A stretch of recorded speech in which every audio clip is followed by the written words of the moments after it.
1952లో నార్మల్కి go back, idli sambar go back. అప్పటికి ఇంకా ఆంధ్రప్రదేశ్ ఏర్పడలే. 1952లో నార్మల్కి గో బ్యాక్. ఆంధ్ర వాళ్ళను నార్మల్కి అన్నారు. ఇక్కడ పత్రికలు గైర్ ముల్కీ అని కూడా రాశారు. గైర్ ముల్కీ అని కూడా రాశారు. Gair Mulki go back, idli sambar go back. అంటే 1952లోనే ఫైరింగ్ అయింది మన తెలంగాణ వాళ్ళ మీద. అంటే 52 నుంచి 2012 అంటే 60 సంవత్సరాల ఉద్యమము. ఈ 60 సంవత్సరాల ఉద్యమానికి చాలా మంది ప్రత్యక్ష సాక్షులు ఉన్నారు ఇక్కడ ఈ వేదికలో, ఈ మీటింగ్లో. అందులో నేను కూడా ఒకటి. 1952 మొదలు 2012.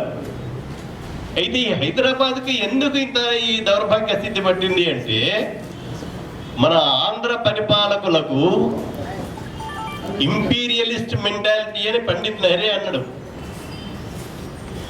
వాళ్ళది ఇంపీరియలిస్ట్ మెంటాలిటీ అని పండిత్ నెహ్రూ అన్నాడు. ఎక్కువ సమయం తీసుకోకూడదు, చాలా మంది ఉన్నారు ఇక్కడ. 1953లో మద్రాసు నుంచి విడిపోయేటప్పుడు మాకు మద్రాసు కావాలన్నారు వాళ్ళు.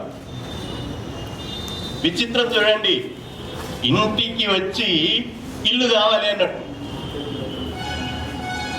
ఇంటికి వచ్చి ఇల్లు కావాలి అన్నట్టు. అప్పుడు మద్రాసు కావాలన్నారు. మద్రాసు ఇవ్వలే. మద్రాసు కనుక కోరిక వాళ్ళు వదులుకుంటే పొట్టి శ్రీరాములు బతికిపోవు.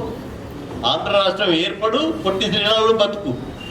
కానీ పొట్టి శ్రీరాములు చంపడానికి వాళ్ళు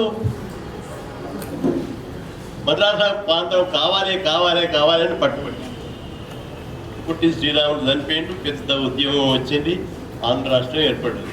కర్నూలులో చేరిండ్రు, కుట్టిరాలలో చేరిండ్రు. వాళ్ళకి ఎటు తోచలే, నిద్రపట్టలే, ఏమో ఆలోచన రాలే. మద్రాసు రాకపోయినా మరి ఏం చేద్దాం? హైదరాబాద్ ఉంది కదా, మద్రాసు లేకపోతే హైదరాబాద్ ఉంది కదా.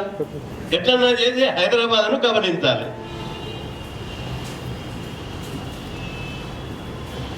హైదరాబాద్ను గమనించాలంటే ఏం చేయాలి? ఆంధ్ర ప్రాంతాన్ని తెలంగాణ ప్రాంతంతో విలీనం చేయాలి. విలీనం చేయాలంటే ఏం చేయాలి? విశాలాంధ్ర అనాలి. విశాలాంధ్ర ఎందుకు అనాలి? తెలుగు వాళ్ళం అనాలి. ఇవి వాళ్ళ ఆలోచన పరంపర. ఈ ఆలోచన పరంపరలో ఎన్నో ఉద్యమాలు వచ్చినాయి. 52లో 7 చనిపోతే, 69లో 369 మంది చనిపోతే, ఇప్పుడు ప్రస్తుత ఉద్యమంలో 900 మంది ఆత్మహత్యలు చేసుకుంటే, దీనికి ఇంత చరిత్ర ఉన్నా కానీ హైదరాబాద్ ఇంకా మా హైదరాబాద్ అని ఇక్కడ మేము పుస్తకం రాసుకొని, మా హైదరాబాద్ అని పుస్తకం రాసుకొని మనం మాట్లాడుకోవాల్సినటువంటి దుర్గతి మన ఇంట్లో మనకు దుర్గతి. నేను అనుకుంటే బ్రిటిషర్స్ కాలంలో కూడా మనకి ఇంత దుర్గతి పట్టలేదు.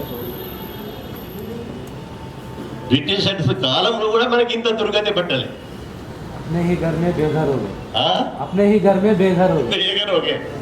అందువరకు మిత్రులారా, ఇక్కడ ఉద్యమాన్ని గురించి తెలిసిన వాళ్ళు చాలా మంది ఉన్నారు. గౌరీశంకర్ గారు మరి ఏమనుకున్నారో నాకు ఈ ముందు అవకాశం ఇచ్చినారు. వారికి కృతజ్ఞతలు, ధన్యవాదాలు. ఈ పుస్తకము అందరు చదవాలి అని, చదవడమే కాదు దానిలో ఉండేటువంటి అంశాలను విరివిగా ప్రచారం చేయాలని